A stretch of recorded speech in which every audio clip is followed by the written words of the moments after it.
जय श्री कृष्णा। आप श्रवण कर रहे हैं भक्तमती मीरा जी का चरित्र श्री पूर्ण प्रकाश कौशिक जी महाराज की वाणी में भागवत कथा भक्त चरित्र श्रवण करने के लिए आप हमारे चैनल गोविंद के गुण गाइए को सब्सक्राइब करें। न्यू अपडेट प्राप्त करने के लिए बेल आइकन दबाएं।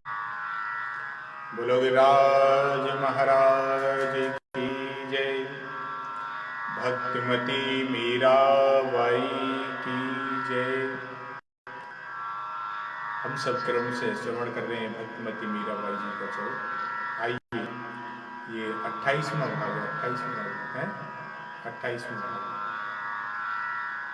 अखंड मंडलाकारं व्याप्तं येन चराचरं तत्पदं दर्शितं येन तस्मै श्री गुरुवे नमः। भक्ता विलासा चरितानुसारी दुग्धाधिचोरेण यशो विसारी कुमारिकानंदित घोषनारी मम प्रभु श्री गिरिराजधारी। भक्त भक्ति भगवंत गुरु चतुर नाम वपु एक इनके पद वंदन किए नासहि विघ्न अनेक। हरे राम राम राम हरे हरे हरे कृष्ण कृष्ण कृष्ण हरे हरे। बोलो भक्तमती मीरा बाई की जय। मीरा जी अब वृंदावन में आकर के सेवा कुंज के पास गली में रह रही हैं और यहाँ वृंदावन में उनका मन लग गया। ऐसे समझो वो वृंदावन में ही है, कब से यहाँ रह रही है, ऐसा नहीं है अभी आई है। नित्य संतों का संग, भजन कीर्तन कथा इत्यादि में रमी रहती। एक दिन किसी ने उनको पूज्य श्री जीव गोस्वामी पाद का नाम, उनकी गरिमा, उनकी प्रतिष्ठा सुन मीरा उनके दर्शन के लिए पधारी। सेवक से मीरा ने संदेश भेजा और भजन कुटी में सूचना भेज करके मीरा बाहर बैठ गई, इंतजार करने लगी। श्रीपाद गोस्वामी जी का, जीव गोस्वामी जी का सेवक अंदर गया और वहां से जब वह वापस आया तो उसने देखा मीरा जी इंतजार कर रही हैं। तो मीरा जी से बोली कि श्री गोस्वामी पाद किसी स्त्री के दर्शन नहीं करते, किसी स्त्री से नहीं मिलते। मीरा हंसकर खड़ी हो गई और बोली, धन्य है श्रीपाद, मेरा सत सत प्रणाम कहना उनको आप, और निवेदन करके उनसे अर्ज करना कि मुझे अज्ञ दासी की भूल को क्षमा करें, जो मैं उनके दर्शन की विनती की मैंने, मुझे क्षमा करें। मैंने अब तक यही सुना था कि वृंदावन में पुरुष तो एकमात्र रसिक शेखर ब्रजेन नंदन श्री कृष्ण ही है, अन्य तो जीव मात्र प्रकृति स्वरूप नारी है, सभी गोपी स्वरूप हैं। किंतु आज उन्होंने मेरी भूल सुधार दी, उन्होंने बड़ी कृपा की मेरी भूल सुधार करके कि मुझे ज्ञात हो गया कि वृंदावन में श्री कृष्ण के अलावा कोई दूसरा पुरुष भी है। और अंतिम बात कहकर के मीरा अपनी पीठ फेर करके जैसे ही चलने लगी तो सेवक और जो मीरा जी में वार्ता हो रही थी उसे जीव गोस्वामी जी अंदर कुटिया में सुन रहे थे और तुरंत द्वार पर आकर के बोले, कृपया क्षमा करें माता, मुझे क्षमा करें। ऐसा कहते हुए गोस्वामी पाद स्वयं कुटिया से बाहर आए और मीरा जी के चरणों में गिर पड़े, प्रणाम किया मीरा जी के चरणों में आकर। और मीरा जी ने, अरे अरे उठिए आचार्य है, आप क्या कर रहे हैं? मीरा ने एक तरफ एक तारा रखते हुए हाथ पीछे जोड़ते हुए कहा, अरे यह आप क्या कर रहे हैं? मैंने तो कोई नई बात थोड़ी कही थी। बात नहीं कही है प्रभु, मैंने तो जो बात संत जन कहते हैं वही कही है। यह तो सर्वविदित सत्य है कि वृंदावन में पुरुष केवल ब्रजेन नंदन श्री कृष्ण ही है और हम सब साधक तो केवल गोपी स्वरूप है, गोपी ही है। बस ऐसा ही मैंने संत जनों से, गुरुजनों से सुना है, सो मैंने कह दिया। सत्य है, सत्य है, पर सत्य और सर्वविदित होने पर भी जब तक हम किसी बात को व्यवहार में नहीं उतारते, जानकारी अधूरी रहती है। और अधूरी जानकारी, अधूरा ज्ञान अज्ञान से भी ज्यादा बढ़कर है। उन्होंने दोनों हाथ जोड़ करके कुटिया में आने के लिए संकेत किया और विनम्र स्वर में बोले कि पधार कर आप इस दास को कृतज्ञ करें, कृतार्थ करें इस दास को।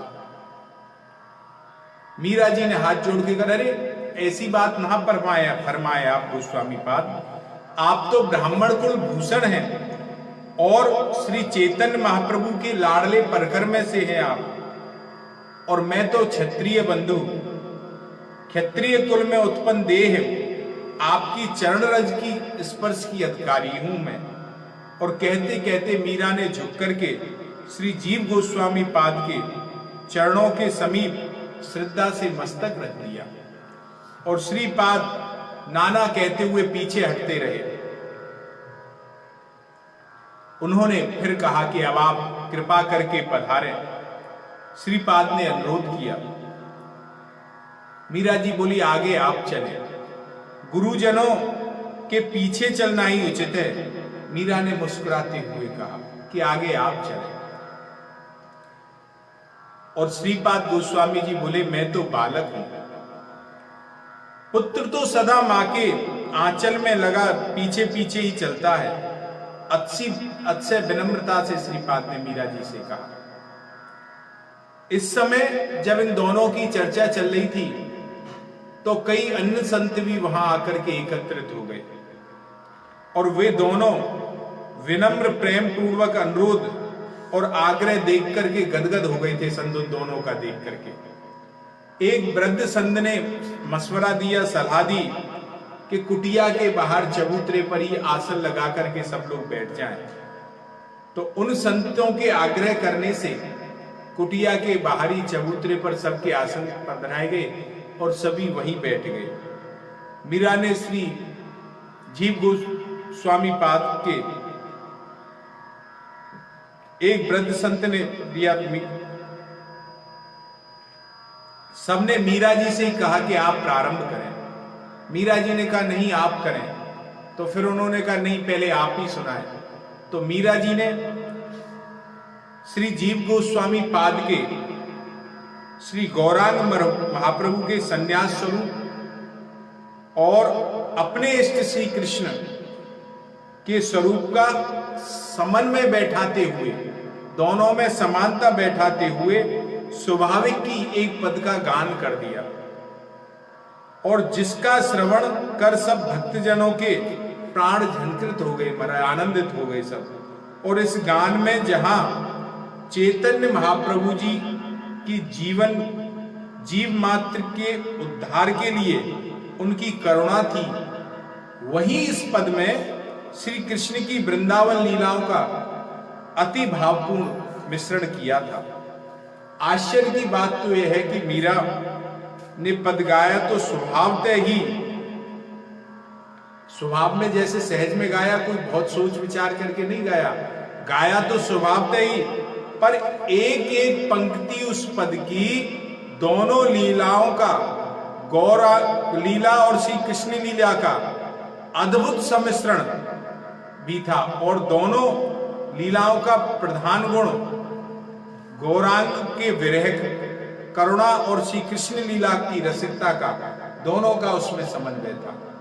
अब जो पद गाया महाराज, अभी तो हरि नाम लो लागी, अब तो हरि नाम लो लागी, सब जग को यह माखन चोर, नाम धर्यो बैरागी। अब तो हरि नाम लो लागी, कि कित छोड़ी यह मोहन मुरली, कित छोड़ी वह गोपी, मूड मुड़ाए डोरी काट बांधे, और माथे मोहन टोपी। कि मात जसोमति माखन कारण, बांधे जाके पाँव, श्याम किशोर भय नव गौरा, चेतन जाको नाव। कि पीतांबर को भाव दिखावे, कट में को पीन कसे, और गौर कृष्ण की दासी मीरा, रसना कृष्ण बसे। ये बड़ा सुंदर पद मीरा जी ने गाया भैया। सब बैठे हुए भक्तजनों में से कोई ऐसा नहीं था जो श्री गौरांग प्रभु महाप्रभु की जीव मात्र के उद्धार के लिए करुणा का अनुभव कर आंसुओं से अभिषिक्त ना हुआ हो। सबके नेत्रों से आंसुपात होने लगा। धन्य हो साधु साधु, अद्भुत, वाह वाह। सब संत लोग जनों ने प्रशंसा करते हुए अनुमोदन किया। मीरा ने विनम्रता से सबको प्रणाम किया और श्री जीव गोस्वामी पाद से श्री चैतन्य महाप्रभु के सिद्धांत और प्रेम भक्ति के विषय में कुछ सुनने का आग्रह किया मीरा जी ने। श्री पाद के साथ अन्य संतों ने भी चर्चा में भाग लिया। एक भक्तिपूर्ण गोष्ठी बन गई है महाराज। और श्रीपाद मीरा के विचारों की विशुद्धता, भक्ति की अनन्यता और प्रेम की प्रगाढ़ता से बहुत प्रभावित हुए और पुनः पधारने का आग्रह करते हुए साथ में कुछ दूर तक मीरा जी को पहुंचाकर उन्होंने विदा ली। कहा कि आप पुनः पधारती नहीं है, जिससे यह दिव्य आनंद हमें भी प्राप्त होता रहे। मीरा विदाई लेकर के अपनी सेवा कुंज के निकट गली में जो कुटिया थी उसमें आ गई। एक रात्रि में मीरा की अचानक नींद चढ़ गई। सो रही थी, उन्हें लगा कि किसी ने कुछ खटकाया है। अचानक नींद खुल गई। मिट्टी की कच्ची दीवारों का मकान, खपरेल की छत, साधारण सा मकान, और उसमें जमीन पर ही आसन बिछा करके मीरा ने अपने सोने के लिए आसन बनाया था। एक तरफ मीरा सो रही थी, चरणों की तरफ दासियां, और दूसरे एक कक्ष में दोनों उनके दासियों के पति जो सेवक थे वे सो रहे थे। अब अंधेरे में अभ्यस्त, जानने में आंखों को 2 ही क्षण लगे, क्योंकि अंधेरे की अभ्यस्त हो गई थी आंखें। मीरा ने देखा कि चंपा अपनी सैया पर उठ खड़ी हुई है, किंतु क्या यह वही उनकी प्रिय चंपा है? क्या यह उनकी वही प्रिय सखी चंपा है भी और नहीं भी? क्योंकि वृंदावन आते समय मीरा जी ने स्वयं ने और उनकी दासियों ने अपने सारे आभूषण उतार दिए थे। सारे अलंकृत वस्त्र जो जड़ीदार थे सब हटा दिए। बड़ी सात्विक और साधारण रहनी धारण कर ली थी। सादे वस्त्र, केवल तुलसी की कट्टी, कोई आभूषण अंग पर, शरीर पर नहीं, ऐसी अवस्था थी। किंतु इस समय जब मीरा जी ने चंपा की तरफ देखा तो दिव्य रत्न जड़ित वस्त्र आभूषणों से सुसज्जित चंपा थी महाराज। वह वैसे ही चंपा गौरवर्ण तो थी, किंतु इस समय चंपा का दिव्य स्वर्णवर्ण स्वरूप दिखाई दे रहा था। और उसको ऐसे समझो किसी गुजरिया की तरह घेरदार घाघरा, कंचुकी और महाराज ओढ़नी उसने रत्नों से जड़ित ओढ़नी पहन रखी थी। पैरों में मोटे मोटे घुंघरुओं के नूपुर गुथे हुए जड़े हुए थे और हाथ में मोटे मोटे स्वर्ण कंगनों के बीच में हीरा इत्यादि रत्नों से जड़ी हुई चूड़ियां थी।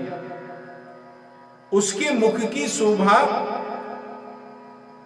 के सन्मुख मीरा का सौंदर्य जो थे फीका लग रहा था। इतनी दिव्य सौंदर्य चंपा का नजर आ रहा था महाराज। और इसके नेत्रों में कैसा तेज, कैसी सरलता, बड़ी दिव्य मूर्ति के रूप में नजर आ रही चंपा।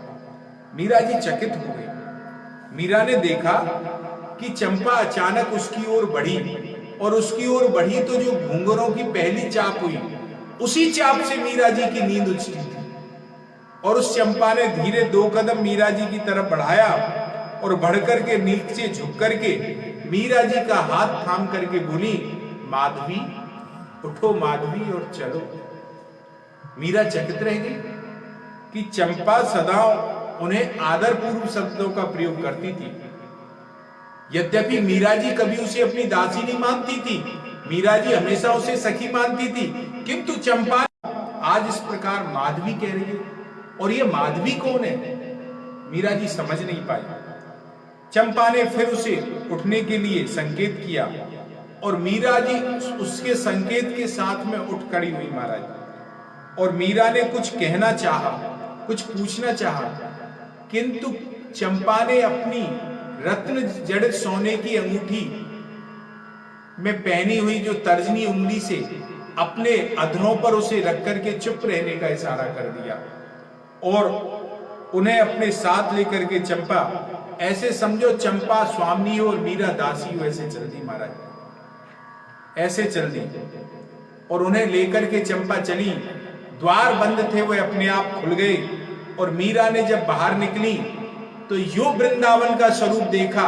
मीरा देखती रह गई। जिस वृंदावन में रह रही है वह स्वरूप मीरा ने कभी नहीं देखा था, और देखे भी कैसे, क्योंकि अब अलौकिक वृंदावन में। तो भैया आज हमने मीरा जी का अलौकिक वृंदावन में प्रवेश करा दिया है। पूरा प्रसंग हो नहीं पाएगा, इसलिए बाकी कथा कल से कम से करेंगे।